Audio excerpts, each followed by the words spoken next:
And first hit of coffee. The first hit of coffee in the morning is always the best.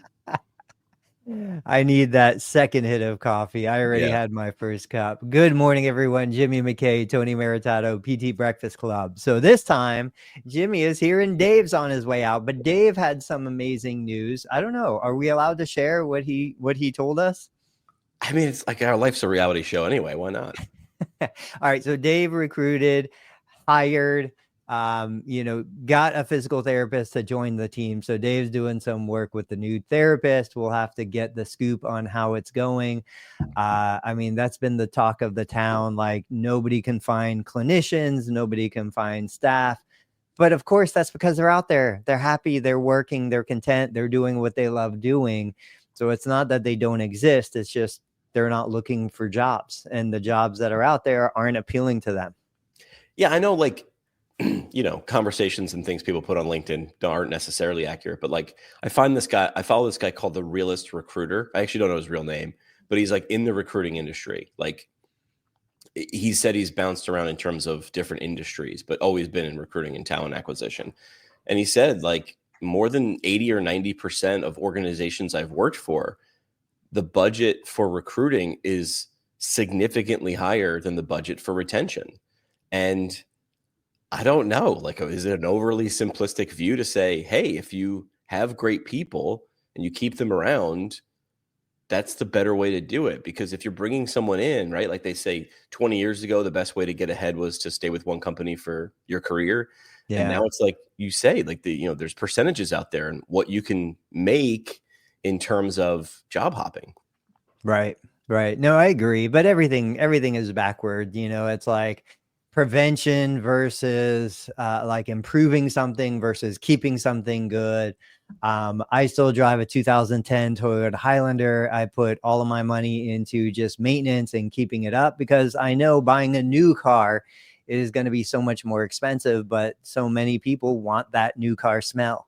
And I was told when I was in radio, my boss left, and I was probably a year or two early for being promoted. Like, if I had gone to another radio station to, like, say I want to be the program director, I want to be like the in charge guy, I was probably 2 or 3 years away from being able to do that. But because he left, there was a void there, and it was like, we're going to do a search, but until we find some people, we need you to run the day-to-day. So you're the interim, right?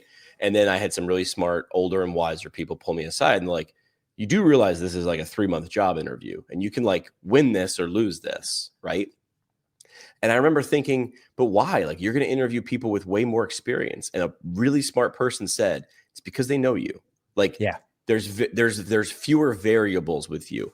They know you lack some experience, but they pulled me aside, and this is over drinks, not in the office, right? They were saying you have institutional knowledge. Like, you know how every little nook and cranny of this radio station works. You know the people already. There's no learning curve for you. Now, there's a learning curve in terms of changing jobs, but the way they looked at it, we can teach that. Like, and some places like that because they say there's no bad habits. This guy's our guy. He's been our guy from day one. He does things our way. So when you start looking at it that way, it was a very interesting way. Me at 24 years old or whatever it was, I was like, oh, I do have some value. It's just different, and you have to look at it differently. Yeah, and that's the whole idea for practice owners behind accepting students, clinical students, is we get a 12-week, job interview to decide if we want to hire them, if they want to stay on with us. And we have a competitive advantage as the practice owner because the student, they don't have exposure to 20, 30 other sites. They just have us and maybe 2 or 3 other sites. So there is a disproportionate level of knowledge that we have versus them. We can kind of influence that a little bit more. But I've got 2 LinkedIn posts that I want to share. One is talking about physical therapy. Is it an art or a science? 2 is talking about, should every PT experience be the same? Like McDonald's, you go to McDonald's anywhere in the country, you get the same Big Mac. And then at the end, if we have time, I want to pitch I'll call it a business model that I think several therapists have done based on their response to my Facebook post, but nobody's really taken this to scale. And I want to see what you think about it. We talked a little bit about it with the headsets and other equipment. It's an equipment-based business model, but it is scalable to the entire country or even globally. Okay. So let's pull up a screenshot. I got it here. Okay, so this screenshot, for those who are listening and not watching, it says the best part of physical therapy. This screenshot comes from my total knee replacement support group. I've got 15,000 members in there. It was a photo of a person laying on a table, leg up in the air, compression boot on their leg. And they basically said, the best part of physical therapy, exclamation, nice squeezes with the ice pack around my knee. This person was day 13 post-op, total knee replacement. And it just got me thinking, this has been a discussion coming around multiple times. I remember as a new therapist, new practice owner, we had the ice, we had the e-stim, we had the ultrasound, we had the gadgets. And we're like, look, people come here because they can't do this at home. They're not going to buy a $3,000 e-stim at home. They come for the gadgets. You sell them what they want. You give them what they need. What's been your kind of philosophy on that? Because I know mine has changed and I'm back to where I used to be. Yeah, well, I went with PT, my first PT exposure being PT school, really. So I went from being super anti, right, not evidence-based, to then saying, well, if the person likes it and they're feeling a good experience with it, run with it, man. Like, use that as the good leverage of saying, come in, you're welcome here. Whatever your subjective experience is here, if you like this, I will offer it to you. I will not gatekeep, or I will not talk trash about that thing. That's hard though. I mean, I've tied my personality, I've tied my professionalism, I've tied so many things to kind of saying that this doesn't work, that doesn't work, it's no better than sham. We talk about the studies that look at surgery, you know, meniscectomy versus sham surgery. And we see the outcomes at 2 years are basically the same. More acutely, I believe the outcomes are better with the sham surgery. So it's like, I've spent and invested so much of my identity around, I don't do modalities. I don't do passive things. Come here if you want to get strong. Come here if you want to perform better. Don't just come here to feel good. Now I'm kind of pivoting and changing that model a little bit to say, you know what? Maybe it's okay to let people feel good. And I love comparing to other businesses. We'll talk about McDonald's on the next post, but I kind of compare it to, okay, there are a lot of things that I as a consumer will do just because it feels good, even though I know it's not necessarily in the best interest of my health, my longevity, you know, other things. But then you say, well, what is the impact of just feeling good? Hard day at work. I'm doing stuff all day long. I'm stressed out. I'm focused. I'm paying attention. I come home. Maybe I have a beer. You know, maybe that beer takes some of the edge off and it makes me feel good. Is it the healthiest thing I can put into my body? Absolutely not. But is it something that provides me a little relief? And is the relief it provides less damaging than the effects of the alcohol in my system?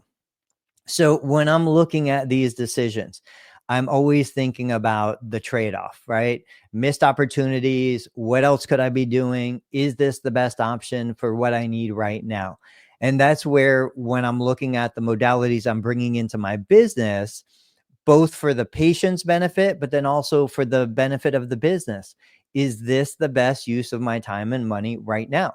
And you guys are following me on social media. You know that I brought in SoftWave TRT. You know that I brought in the Biodex Rehab reactive step trainer. I've got a couple other devices that are coming in. I think for this stage in the game, when I'm looking at the competitive landscape, when I'm looking at my geographic, where I own 2 physical locations, just for context, we have 2 clinics. Both of those clinics are probably within 7 minutes of each other, but they are in separate towns. One clinic is competing against the hospital. The hospital in Middletown basically owns all of the physicians, owns all of the orthopedic groups, owns everything. They have a closed referral network. I need some way to differentiate myself and give those doctors an excuse to refer out to me. So having unique equipment that the hospital therapists don't have, having a unique perspective where I openly say, look, Go to the therapist that your doctor recommended you go to. I know that's the in-house therapist.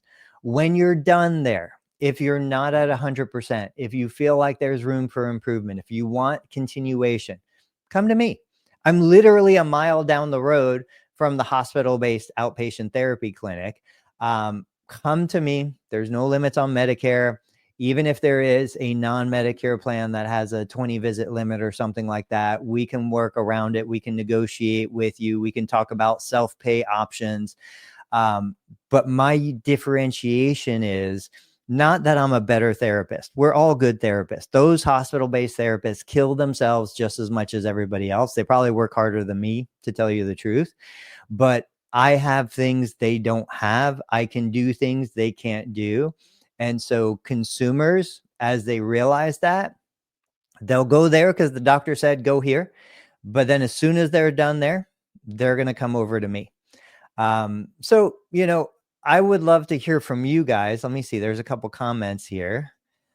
What do we have? David, I went to PT for over a year for my hand. I really enjoyed the technology aspect as well. Ultrasound, fluidotherapy.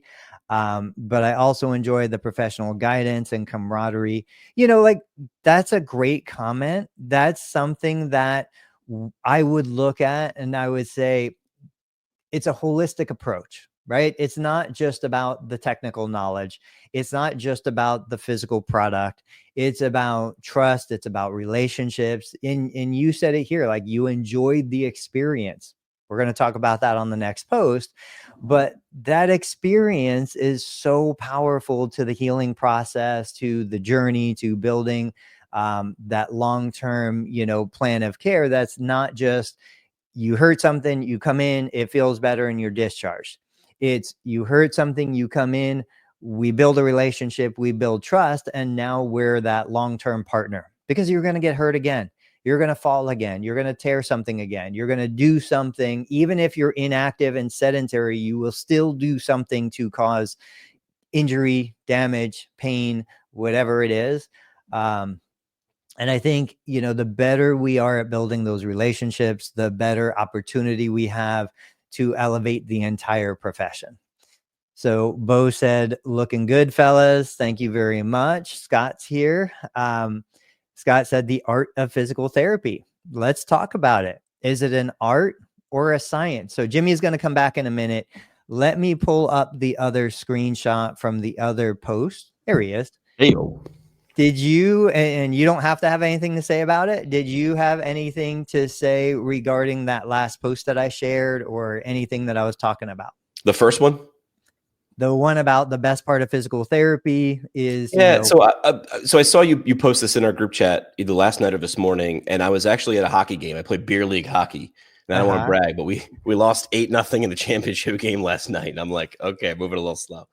But I got a really close friend, guy I've known since high school, great athlete, and he knows I'm a PT, and so he's had some back issues for a while, and like he asked me about it, and I give them any information they ask. I don't go overboard. I think when I was a little bit younger and fresh out of PT school, if someone said pain, I was on. I'm giving them information, and now I play a little more reserved role where I let them come to me. I wait for them to ask instead of just throwing advice out. And he had after the game, he said, I just got out of the chiropractor before the game.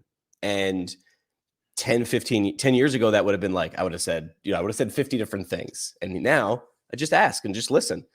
And the first thing that jumped out was he said, yeah, this place, it's super nice. It's crazy busy. Like it's people in and out, 10 minutes in, 10 minutes out. And he's like, they're trying to get me on $275 a month for a year plan. And he's like, and the first thing he said, I didn't say anything. Again, I'm not even giving him a facial reaction or a response at all.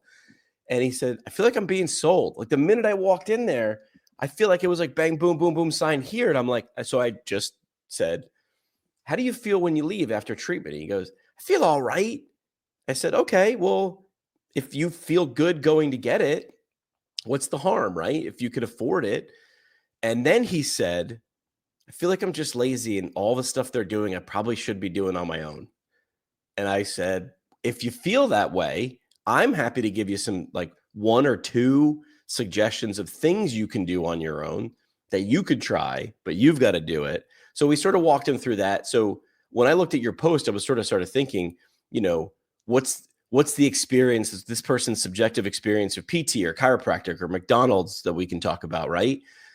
It's theirs, and it's going to be infinitely different. And this is where the role of like, what is this person actually telling me? What are they saying outside of the words that they're actually saying? Bring that graphic back up just for 1 second. But the best part of look at that post starts. The best part of physical therapy. It could be anything after that, but that person likes the nice squeezes, ice pack I'm guessing at the end of their therapy session. That's my guess anyway, right? But man, if you use that if that's what they come for, and you have an hour-long session, you got 40 minutes of things that you can get that person hopefully in a motivated state to do, so they can, even if they just came for the squeezes and ice packs, you have an opportunity. And I understand where you might want to say, well, that doesn't do anything and yada, yada. It does do something. It got a human adult person to come back to your place of business in a world where you can barely get someone to click like on a post. That's a big deal. It's not a small deal. You know, I just, when you were talking about that first, I totally agree. Like I now sit back and just listen. 20 years ago, 15 years ago, somebody mentioned the word pain, injury, discomfort. Man, I'd be all over it. Yeah, I'd be talking about it. Like I would be so fired up. My blood pressure would go up in a good way. Now I kind of sit back, I listen, because I want to get a sense for what is this person looking for? What does this person need to hear, want to hear, open to hearing? It's funny how so many of us have followed this path all separately, but very similar. Yeah. And we end up in the same place. Now, I do want to go ahead. It's human repetitions. Was my buddy last night, was he like poking me to get advice? Was he or was he just shooting the breeze after a hockey game because his back was stuck? Jimmy got cut off. All right. We'll bring Jimmy back on in a second. He's coming on. There we go. Sorry about that. Was my buddy like poking me for information, or was he honestly just shooting the breeze? The only way to tease that out, in my opinion, now is listen long enough until he pauses and he sort of gives that nonverbal, like, or the verbal, what do you think? Or what would you proceed? Or what would you do? I also know his wife's a nurse. So I was thinking, I wonder what your wife would say. And he brought it up. She said, go give it a try. See how you feel. So that was like, that would be my advice, right? 10 years ago, I would have said, absolutely not. Chiropractors, evidence, they're horrible, right? And now I'm like, hey, man, if you get good out of that. But he was telling me he felt sold. He felt like it was a transaction. And he felt like he wasn't getting the value for it. He's like, I'm in and out of there in 10 minutes. I got to keep coming. He's like, man, I don't even like the 20-minute drive there. Maybe there's something closer. So I did a lot more listening than I did talking yesterday. But I said at the end, I was like, hey, man, if you want, I'll come over to your house. I'll show you with the stuff that you have in your basement, exercise-wise, what we could do. And then it's on you to do it. Yeah. Yeah. It's hugely valuable to just take a breath, let them talk, and hear what they have to say. Now, I'll say this, though. If you're a practice owner, and I'm not one, I imagine you see an opportunity to support your business in a good way, right? Like you don't, if you're a good PT, if you're a good person, you don't see a sale, right? But that might be what it is. You see an opportunity to deliver the thing that you're supposed to deliver. I know your first impulse might be go in for the kill, man. Well, give them your pitch. And I understand that that's a physiologic response. There's the thing. I'm on the lookout for that thing all the time. And there it is. And I'm going to go get it. In my opinion, in my subjective opinion, your better option is listen. And that's even coming from someone like me who talks a lot. Your best option is to listen, right? I do sales with vestibular first. If I get someone on the phone and they're like, I'm interested or I want to know more, my approach 10 years ago would have been like, I can't wait to tell you about the clarity of the camera and how light it is and call it affordable and how effective it is and how great it'll be. And then tell me about your practice. Right. But I don't do that as a trick. I honestly want to know. Like I heard someone say, like, first decide if the thing, no matter what it is, PT, infrared goggles, right? Shockwave therapy. Decide, like, let's walk into this decision not with a preconceived notion of I'm right for you. Let's decide. So help me. And that has to start with them, right? You're a solution, right? I always use plumber and electricians probably because it's very, very, it's more cut and dry. But if you're like, I'm a plumber, I can't wait to say how many years experience I had and what kind of tools and what kind of training and how many jobs I've done. Do you have a leak? Let's start with, do you want to remodel? Now I'm not saying, and if the person says no, it's like, hey, here's my card. Keep me in top of mind. But I got to decide, do you have the problem I'm positioned to solve first?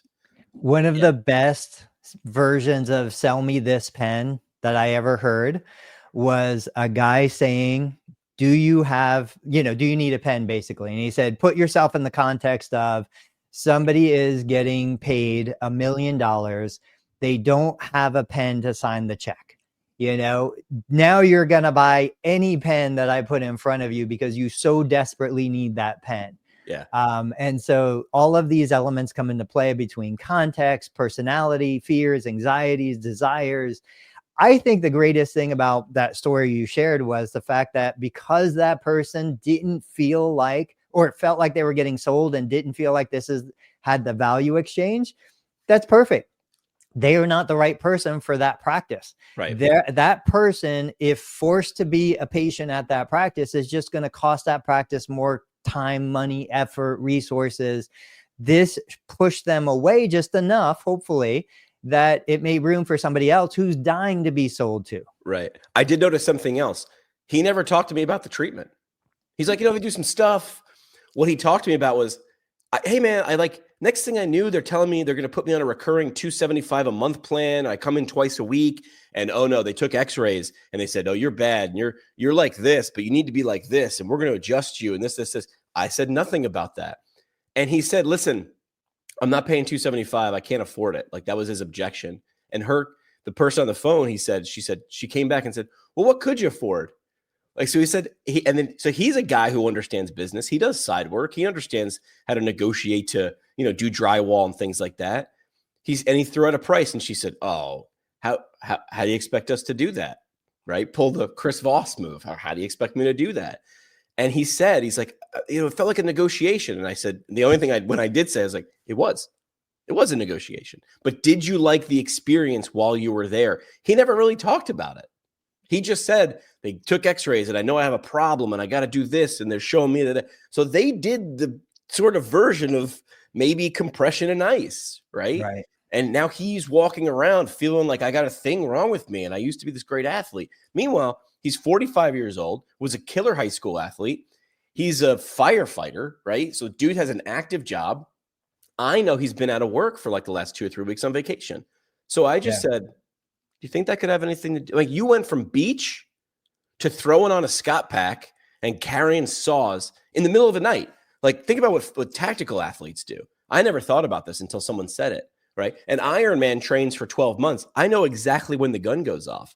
I know within a couple degrees what the temperature is going to be like. I know what the course is like.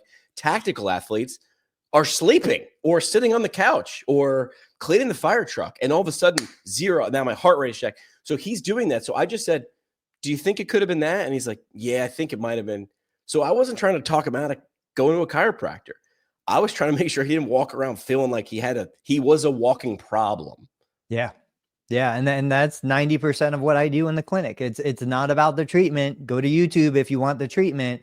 Come to me so we can brainstorm and discuss and kind of try to put our heads together to figure out what is going on. Let's hit the other post. So this post, I said, take a look at these 3 different experiences. So this also came out of my total knee replacement support group. I'll just summarize. So the first person who made the original post said basically, so my question is, has anyone not gone to PT after the first couple of sessions? The pain was unbearable. And we hear this kind of stuff all the time, especially me for total knee replacement. The next person said, the thing you miss out on going to PT is not all the exercise. On days where I have a lot of pain, my therapist massages me. massages my knee, does cupping, does a buttload, their words, not mine, of stretching exercises. Then the next comment that you can't see on this screenshot goes back to the third person who had a horrible PT experience. They had more pain after PT. Their PT didn't listen to them. They had one PT who was great, another PT that made them feel worse. They never knew who they were going to get. So my question to the profession is, this situation, these are 3 individuals, all had a total knee replacement. So it goes back to, is the profession, is what we do, are we more an art or are we more a science? If we are a science, when I flip the switch on the wall, the light comes on because of the science of electricity, like it works the same every single time. If I go to McDonald's, I get the same Big Mac. I know exactly what I'm getting every single time. I know within my own practice, when we had 3 and 4 providers, you had no idea. You would have somebody doing muscle energy. You would have somebody making fun of muscle energy. You would have somebody doing exercise. You would have somebody making fun of exercise, because if you're not doing manual therapy, you're not a real therapist within the same 4 walls of my business. So it's like, where do we find the balance? Are we going to continue to call everything we do physical therapy? Because I think that's part of the problem. Or are we going to start to branch out and differentiate? Listen, if you want to go down the road of doing Reiki and other, mindset things, maybe don't call it physical therapy. Create your own name for it and deliver that and leverage the knowledge you have as a physical therapist. What's your gut response? So, all right. So I want to make sure I understand the question. So is physical therapy, and again, you sort of highlighted there's so many things under that term. It's that's a weakness, right, of our profession. So is it an art or a science? So let me make sure I'm understanding. You sort of look at, you use the example, when I flip the switch, I know what's going to happen. So when I set this Rube Goldberg machine in motion, if you're this age and you have this thing and this diagnosis and this injury, these 12 things should happen in this order on this timeline. That's more science. And more art is, let's sort of listen to you and let's this lovey-dovey thing. I don't think there's a difference. So I'm going to come into the defense of science, because I actually think science, the really smart researchers and scientists will say, science is about trying something and seeing what happens and knowing that everything's a bell curve. So I can say within a certain range, and I'll probably use all the wrong terms, right? Sensitivity and specificity and relative risk. But I know for most people who have this will work. But everybody isn't most people. Most people are most people, but not everybody's most people. And then also, we're big, dumb humans. We're big, dumb animals, right? So if I feel or think, my experience is influencing what I actually feel. So I would say it's got to be a little bit of both. The smartest scientists and researchers I know, because there's often this push-pull. The researchers are so detached from clinical practice.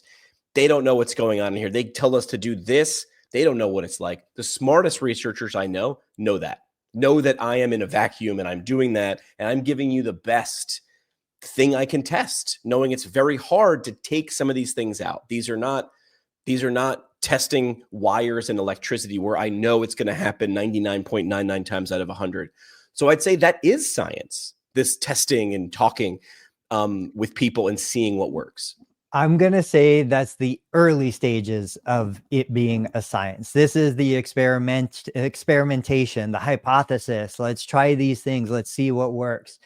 If I'm putting money out of my pocket into your hands, I should know, okay, are we experimenting? Are we just trying to throw spaghetti at the wall and see if it's ready? Or do we have a solution? I think most patients come to us. I agree with you, by the way, but I think most patients come to us thinking they know what to do. Yes. We have a diagnosis, rotator cuff, impingement, whatever. They have a solution, but I just don't think that's the case. And I'm fine with that. I'm fine with saying, look, this is an early stage profession still. We don't have good research. Even the best research that I go out and look for tells me the results are inconclusive. We have no idea. You put in real life variables. I talked to a patient yesterday, new evaluation. She comes in, she bought a back brace. She was like, what do you think? Should I wear it? My doctor said this. And I was like, look, in theory, if you were a robot and you were made of metal parts, I understand how the mechanics of the back brace is intended to work, but you're not. You're a big water balloon with fleshy bits and bones inside and nerves and blood vessels. And you have a brain, which includes like feelings and emotions and fears and anxieties. That back brace is not going to do anything mechanically that we want it to do, that we think it should do, because you are too complex for it to be a simple system. Right. I wish it was just levers and fulcrums. Man, I would thrive in that environment. Yes. And I think we want it to be a science. Go ahead. Yeah. Scott chiming in says PT is both art and a science, blending proven treatment models with skillful art of connecting with people. Science lies in our methods, while the art is building trust and empathy for effective patient engagement. Thanks, Scott. Yeah. I mean, I don't love always using analogies. I remember back in PT school, it was the mechanic analogy, right? And then I sort of went away from doing things like that because I think it takes away nuance, but then I started doing it again. When I bought a house, I have a leak upstairs in my one of my bathrooms. So if a plumber comes in, from what he can see in the 15 minutes he's standing there, he's going to give me an assumption. I'm probably going to need to do this or this, and it's going to cost between this and this. But then when he breaks open the wall and he finds the other thing, he's going to go, "Oh, hey, my man, take a look at this right here. You got a flanged thing and the pipes are no good." So I agree with Scott in terms of it's a little bit of this, a little bit of that, right? It's a good estimate is where we start, is science. And then we get into the nitty gritty of like, I'm not really sure what's going on here. I can't see those things. Ahmed saying art based on science. You can sell it as art for some patients and sell it as pure art for others. I'm not sure I understand that. Sell it as art for some patients. Maybe I would say sell for art for some, sell for science for some. But that is like the reason, like things like the Foundation for PT Research or PT research in general exists, is like, we want to be able to prove as much as we can, knowing we're never going to get to 100. We're never going to get to, I don't even know. What do you think we're at? 50, 70? Like, what can we prove? Oh, I don't even think we're at 10%, truthfully. Really? I just, this is a graphic. I just Googled ergonomics and images. And so every student that I have as a PT student, PTA student, I show them this. And what I tell them is, what's conspicuous about the Google images around ergonomics? There's no actual human. These are all illustrations. Oh, right? I can make an illustration look like anything I want because there is no human that looks like this. Now, I know all the ergonomic people are going to hate me for this, but I don't like ergonomics because I think we're so stuck in the mindset of these images and these graphics. We've never put a real human in there, because when I try to make a real human sit like this, back straight, eye level, nobody is like that. We're all built differently. And so I just think that we want to force the profession into this infographic, and it's just not. We don't have the science to support it. We don't have the research to support it. And every now and then we get a patient better, or let me rephrase, every now and then a patient gets better. And then we're like, well, clearly it's because of what we just did. causation. No, it's not. Like, there's a million variables in here. And even though I like to think that I do a good job, I do my best, I try hard, there's just too many factors in here. So I would say it's science more than art. And I'm okay with that. I would say it's experience more than science. And I would say just acknowledge the limitations of what we think we know. And let's not oversell the fact that, okay, you have pain in your shoulder. There's a lot of things that could cause pain in your shoulder. I know your surgeon said this. I know your primary care doc said this. I know your nurse said this. I'm just going to tell you, I don't know what's causing the pain. I am throwing spaghetti at the wall. I'm going to try a bunch of stuff that's worked for other people, and maybe it'll work for you. But in the meantime, let's get stronger. Let's get healthier. Let's have a good time. Let's tell some jokes. Let's have some fun. And I bet you're going to leave today feeling better than when you came in. So interesting observation with that graphic, right? There's no people in this. I don't know if I would have made that observation, but yeah. And from a marketing or communications perspective, it's cleaner, because the job of one of these graphics is to communicate hopefully one, not more than one, but one thought or idea to get you to take the next step, which is click or read below or whatever that might be. So it's interesting to see those things. And that's just when you straight up just Googled ergonomics. Those were the first sets of Yeah. So that's what it is. It's trying to oversimplify the complicated, because if you were to lead with humans standing, like all the graphics we had, all the pictures we had in PT school textbooks of the human, the sway back posture, the forward head, all those different things, it would have been too messy. I remember looking at those things being like, I don't know what I'm seeing. What are you? Oh, that little difference. I remember sitting there in PT school going, I'm never going to spot that. This person standing there in their underwear in a picture, I'm never going to spot that. So like, I got real nervous. Like, I'm never going to notice these things. I'm never going to notice the nuance. You want to read what Dana says? Yeah. So of course, Dana, welcome. Thank you so much for watching. Dana says, not a binary choice. I agree 100%. Evidence-based practices combined with other products, so patients stay engaged, motivated, keep going until they achieve their goals. We don't succeed in the profession unless we incorporate what influences patient behavior. Totally agree. Context, experience, like the whole pain conversation has changed from mechanical damage to tissue to pain as an experience, and it can be influenced by the context surrounding that experience. She said, what changes the patient, it changes patient by patient. Treatment looks different, therapist by therapist. Now, this is what I want to talk about. Treatment looks different, therapist by therapist, and we should know what is and isn't, quote, proven by all of medicine. It's practicing. Scientists don't always make the best providers of any kind. It's true, and bless you guys on LinkedIn. There are a couple of therapists that are like, no, we want it to be a science. We want it to be black and white. We want to have, so this is my compromise. And this is the way I approach it. I would look at the consumer, the patient, the client, and I would basically say, look, are you here for a solution to a problem? I think it's more art-based as we come and whittle down to what we believe is the diagnosis. Once we hit the diagnosis, now I've got research, from the best universities out there that give me protocols.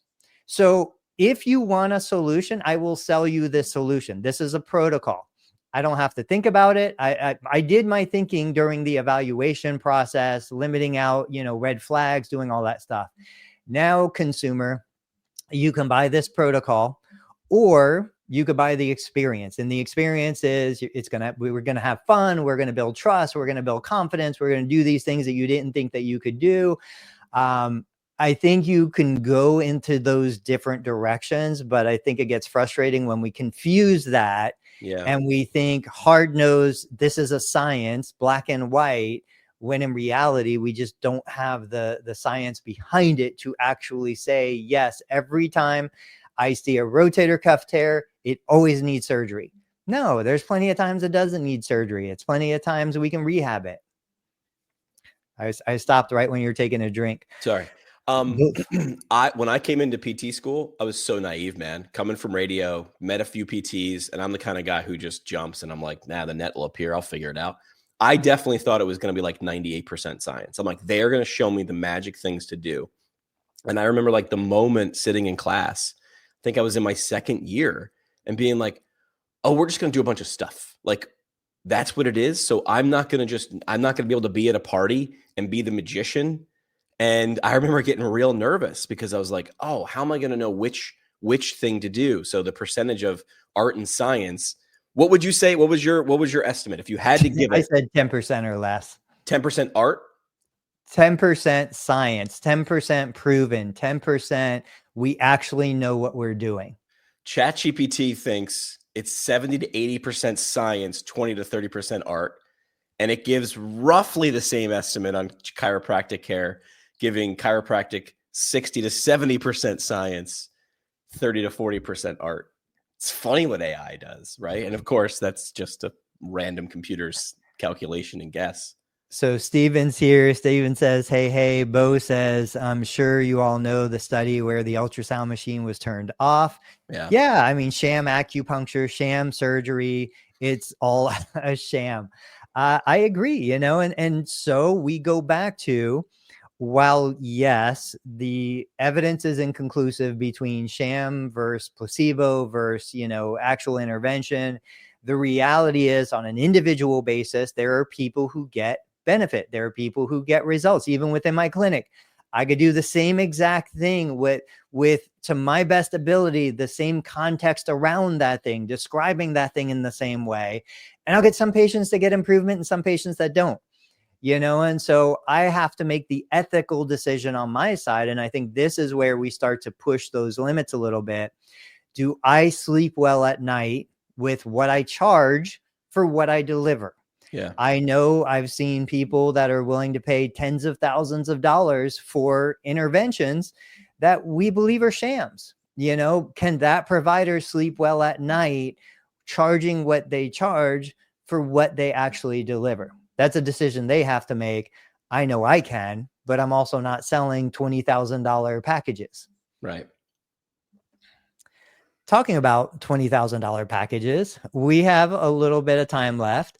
Let me pitch this business idea to you, and I'm going to try and wrap this, in context that makes sense. Have you, and I bet Bo remembers this, have you ever heard of ROM WOD? Does that sound familiar to you? ROM WOD? No. Yeah, ROM WOD. ROM, like range of motion, WOD, workout of the day, CrossFit. No. So ROM WOD was a company, I don't even know if they still exist, where basically what they would do is they had yoga classes kind of targeting the CrossFit community, and they would license, so you as an individual could buy a ROM WOD membership. ROM WOD's still around. Okay, so I knew Bo would know it. You could buy individual memberships, or your CrossFit gym could buy licensing so that its members could do it. And at our CrossFit gym, where I was a member, Yin Yoga, they would have a room in the back, and if you wanted to go in and work on your mobility, you would go in there. You could do a live core class, or you could do pre-recorded and rewatch it. I've wanted to explore this for years. And then of course, when COVID came out, like this was the perfect opportunity to do this. I never did it. I've talked to other therapists about it. So it's like, all right, why are we not doing this? Why do we not? And I think about this for education, for my kids, for school. There was that PE teacher that came out with YouTube Lives, and he would do PE courses during COVID, and it blew up, to a huge following. He was great. We don't need a million amazing teachers. We need one with technology that brings them out to a million people. Right. And so what I was thinking about was, what if we had just one amazing, engaging, therapist who focused on patients who have Parkinson's, who created a version of this. And it's not just what everybody else is doing right now, which is, okay, I'm going to create it and you can buy your membership and you do it at home, and I'm going to do it from my place. But we actually license it out to other physical therapy clinics. And so at lunch, there's no patients in the physical therapy gym, or at conventional or traditionally slow times in the clinic, there's nothing going on. We have open space. Maybe we have an empty room or something like that. We have a therapist that does yoga for post-surgical knee replacements, and I, in my clinic, sell the membership for that therapist. We do a revenue split, but that therapist comes on live every day at the same time.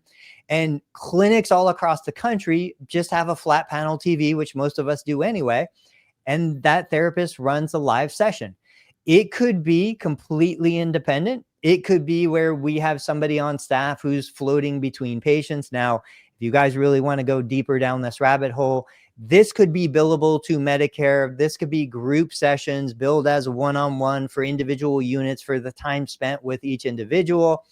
The therapist on the screen is the one delivering the service. The therapist in the facility is the one floating, delivering the covered service. There's a lot of different ways you can do this. And then, of course, you can do it with equipment, right? We've talked about Peloton. We've talked about Blaze Pods. We've talked about all of these devices that maybe for you and your clinic, you don't have the volume. But if we're opening up something like this, like a spinning class or whatever, where new people are coming in, it's virtually infinitely scalable. You have boots on the ground in individual clinics, yoga studios, Pilates studios. You have a therapist that specializes in that condition. And now you have the technology to take it globally. What are your questions? What are your thoughts? Yeah, I mean, you look at a you look at a business model like Peloton, and they've got rowers, and they've got bikes, and they've got treadmills. The similar model, but more close to what I think people expect in terms of physical therapy, would be Tonal or Mirror. And I think Mirror got bought by Tonal or whatever. They're the same thing now. So that's where I think, and I had a conversation with Carol Lewis, who's like literally wrote like the first textbook on geriatric PT. And she was sort of like going deep into this. She's like, why don't we? And here's where it gets really interesting. You could do what you just said, which is one to many, a live stream. That live stream becomes recorded. Now you're creating a library, and that's a marketing tool, right? That's just throwing lobster traps out for longer and longer and longer. You also have the opportunity to do one-to-one, which is more of a Zoom call. The thing that we started this episode talking about was, well, what about the gadgets? What about the things? I don't have the tools. And that's where it could be. I mean, if you've got the money, like, this is going to limit who's got a Tonal in their house, because I know they're not cheap and things like that. But Tonal has the opportunity, and this is what Carol was educating me on, because I don't have one of those things. She can design the exercise plan. So she could Zoom. So maybe you come for the classes, right? And then you're like, but I feel like I need one-on-one care. So I'm going to click this button to get a PT on my screen and tell me what to do, while she can watch me or come to me. Right. In my geographic area, could be a business model. This is my area. I do the evaluation, which is supposed to be the highest value thing that we do. And then what does it look like after? What's a visit 2 or 3 look like? Well, I can create an exercise plan. Tonal can give me objective data. Number one, are you doing it? RTM, are you doing it? Are you getting better? Is the range of motion more? Right now I can objectively measure that, instead of me just in there looking good, Linda. Like, right now I can see it on the chart and I can monitor it. Now I can pivot and say, well, if that's too easy, let's ramp it up here, babe. Let's get better. Let's do more. Always being able, having the opportunity of being phone call away and just saying, push this button and we can schedule a call, and I can be right on your screen, or I can show up. So I feel like that model, just because of a difference in equipment in terms of what PT is trying to do, because Peloton is very much an endurance base. Again, not bad, right? But if you ride my Peloton bike, I'm going to get better at cycling. Like, that's what I'm going to get better at. If I'm using the treadmill, I'm going to get better at walking or running. I think it's that Tonal. And I know someone's going to tell me like Peloton does strength classes, but really it's just the delivery of video. It really doesn't, to my knowledge, doesn't have anything like a Tonal, which is pretty dynamic in terms of an exercise routine versus using this piece of specific endurance equipment. I mean, the way you're putting it right here, it's odd that we haven't done it. And then look at Steven saying, I could teach a Pilates class for back pain. Where's the channel? Now you just need, just like back to Peloton, they've got the endurance person, they've got the speed person, they got the strength person. Now you don't need 50,000 of these. You need 10, right? A person who's excited and knowledgeable in each one of these verticals. I mean, why haven't they done it?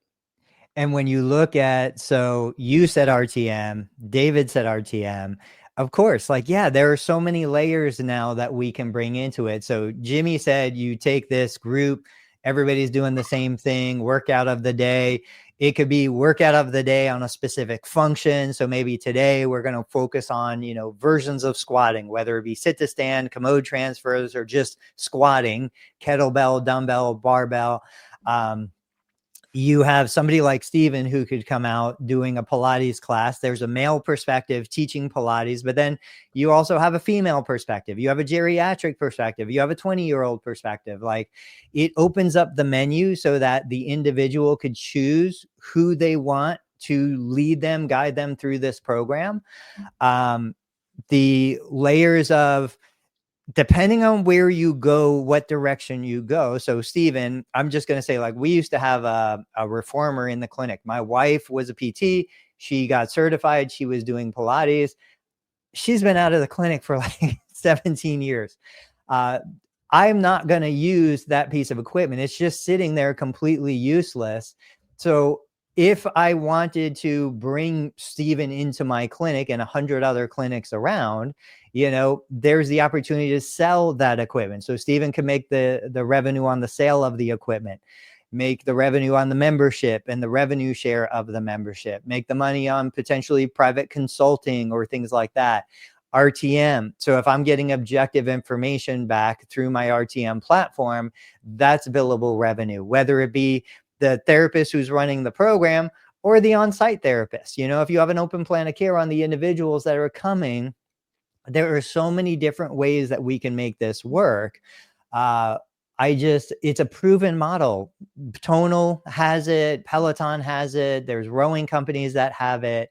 I just think that I don't know if we're just not looking in those directions. And believe me, those product companies, if you came to a product company and you was like, hey, I'm going to build this network, we're going to put this in, you know, even 10% of the physical therapy private practices around the country, there is market share there available for us. Yeah, Steven said, I'm in. David said, Peloton just dropped the new strength app. So they're looking at what people want. I think the reason PTs would be hesitant about this is I'm the magic. I'm the hero in this story, which is the worst way to market or communicate or build a business around. You cannot be the hero in that story. The person you're selling to, sell me this pen. The person who's buying the pen needs to be the hero, because what you're holding is supposedly mightier than the sword, and you can do anything with the sword, right? So you can do anything with the pen. This pen? Then tell me about you. Why do you need this pen? What's your story? So I think as soon as PTs start to let that go a little bit and be like, yeah, you can be a great part of this story, but you don't have to be in person. You don't have to be in person. You don't have to have hands-on all the time if that's not what you want to do. Now, letting people have options, like that's another strength of a Peloton or a Tonal, is when I log in, I'm like, well, I can sort by how long do I have? If everything on Peloton was like 45 minutes, but I only have 25 or 30-minute holes in my day, Peloton's useless to me. I'm not going to do those. If it was just cycling in one way with one instructor, there's been some instructors I'm just like, no, hard no, not the right vibe, right? So if it only had one or two, no, but they've got 20 or 30, whatever those things are. They've got different versions. They've gamified Peloton as well. There's this version called Lane Break where it almost looks like Tron. And it's just sort of a dumbed down, video game really. But every once in a while, I just need to do it. I just change it up. Then of course, there's the classes everybody's familiar with. Then there's like the scenic rides where it's just showing you a video of riding through like the, mountains in Switzerland. So they've said, okay, if the answer is a ride, what are the 10 different ways I can deliver the ride? I feel like our profession would be like, well, if you want to ride, this is the way evidence says to ride. So we will give you this one way. And if you don't like it, you can kick rocks. That's a mistake, in my opinion. Yeah. No, just a couple other things about it. It's one of those things where you say, well, my clinic's busy. I've got a wait list. I'm full. Well, what about weekends? What about evenings? What about early mornings? What about hiring someone? What about hiring another person? So if I've got a clinician on the screen, I don't necessarily need a clinician in the office. If this is a self-pay service, I don't need a clinician. I can hire somebody with a good personality that I've trained. I can expand hours of operation. I can unload some of the wait list people, or I can take some of the people that are current patients, move them into a program like this to open spots for the wait list people. This could be condition specific, I already said, but it also could be post-surgical. Obviously, there's opportunities for postpartum and different things like that. I just think that there are so many ways that we could leverage this, and it is so scalable in so many different directions. Who's going to do it? Is it a physical therapist who will buy and adapt the technology, or is it a technology company that will reach out and put PTs on a staff? Honestly, I think it should be the technology company, but in speaking with so many of them, they don't want to do it. That's not what their direction is. So this is where I think it's, you take the therapist, because the fitness people who are doing it, they've been doing it forever, right? They are blowing us away. Yeah. We're missing the bus on that. So you take a therapist who has a little entrepreneurial spirit, a little drive, a little interest in experimenting and learning new things. And you say, look, what are you passionate about? What do you enjoy? Where is your unique differentiating factor? And then you say, let's create a program and let's put it together. Let's framework it. And then let's go to a product company. And you can decide, do I want to go high end? Do I want to focus on a equipment like Tonal? Now, Tonal still will not go into private clinics. They only will go into homes, but there are tonal knockoffs like that. The one that Joe Rogan uses, Ox something. Okay. They'll go into PT clinics. So you go to them and you're like, this is a $3,000 device. I am going to help you market and put this $3,000 device in 20 of the 40,000 physical therapy clinics across the country, because I've got a business model that's going to help those physical therapy clinics manage their wait list, increase profitability, do all of these things. I think you could easily open some doors and build relationships with those product companies. It's selling the solution and not it's selling the hole and not the drill. Yeah. Right? Because you can drill a hole a bunch of different ways, right? You can put a hole. I know this. You can put a hole in drywall a bunch of different ways. Do you want a perfect hole? Do you want this hole? Do you want this size hole? And there's no one size fits all. So doing it more the same way is not the way to succeed. David said, PT to me is like school. The teacher, which is the PT, has the resources and the tools, but your educator doesn't stop, or your education doesn't stop when you leave. You have homework, HEPs. I think that's great, but like I'm one of those therapists that I think if people were doing their HEP, they probably wouldn't come to therapy, right? They don't need therapy. They would be doing what they need to do. So the people that I do well with are the people that I know are not going to do their HEP. They have to come into the clinic to do what needs to be done. But yeah, there's definitely that market of self-motivated, driven individuals. And then there's the market of people who are like, just fix me. I don't want to do anything. I don't want to change anything. I'm not, going to buy running shoes. Make me feel better. Even if it comes back, I don't care. So we need to have solutions for all of those demographics. Neither one is right or wrong. Steven said, I bet there are many reformers in clinics collecting dust that make me think of a few things. Yeah, there are tons of them out there. Tons of treadmills. Think about creating a program for all of those unused treadmills that are sitting out there. There's so much capacity. That's what made Uber and Airbnb so infinitely scalable, is because there are so many cars, so many empty bedrooms that are sitting unutilized that could be monetized. There just wasn't a way to do it, or people didn't think they could do it before those two companies came out and said, hey, let's do it. Give people what they want when you can. Yeah. Sell them what they want, give them what they need. The slight change, the thing that Peloton did with treadmill is super subtle. Have you ever used a Peloton treadmill? No. So Peloton treadmill is just a normal treadmill, except there's someone talking to you. Okay, that's a little bit of a difference, right? But it also will change height based on what the program is. As dumb as it seems, the incline, I'm talking about the incline. Yeah, at any point I can up or down that incline, but it can change that incline. So it feels like all I have to do is get on and run, just go as fast as that instructor says, right? Now for safety issues, it doesn't increase and decrease speed on you. You've kind of got to do that when the instructor says we're going, but it shows you like you should be going at this range. As dumb as it is, that slight change makes a Peloton treadmill a little bit different than just the run-of-the-mill treadmill. There's someone with me on this journey. Therapy hasn't scratched the surface of TAM. What's TAM?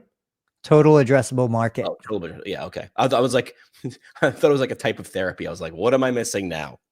So let's hit parting shots. My parting shot, these are opportunities and ideas that maybe you hadn't thought of, people watching, listening. Maybe you've thought of them, but you hadn't put them into certain contexts. My whole objective, once again, is I can't do everything. I can barely do a fraction of what I used to do. Our goal here is to expose you to these ideas, get you thinking a little differently, and then maybe trigger something inside your head that says, yes, that is what I've been waiting for. You go out and do it, and you build $1 million business. My parting shot is understand where the magic is. Going back to what Dana just said here, give people what they want when you can. Our education allows us to know what's possible. Don't discount that. Like, I think people, when we get knowledge, we just assume it's not that valuable. Because look, even an idiot like me is able to understand it. The people around you who might come to you, like they don't even understand 1/10 of it, not because it's super complicated. They just haven't put the time in. They don't want to. This isn't the stuff they want to spend their time learning. It is the stuff you wanted to spend the time learning. So understand what you're, when she's saying we haven't addressed the total available market, the TAM, understand your USP, your unique selling point, your unique selling proposition. What is the magic that you bring? What, not how. You can do the how an infinite amount of ways. You can twist that how. If you get locked into this is my what and this is my one how, that's when people wind up in Facebook groups bitching about declining reimbursement and how everything's stacked against us and it's never going to get good. There are a lot of possibilities out there. So you can change your how. All right, we are done, guys. Come back and watch us Tuesdays, Thursdays, 8:30 a.m. Eastern time. We'll catch you.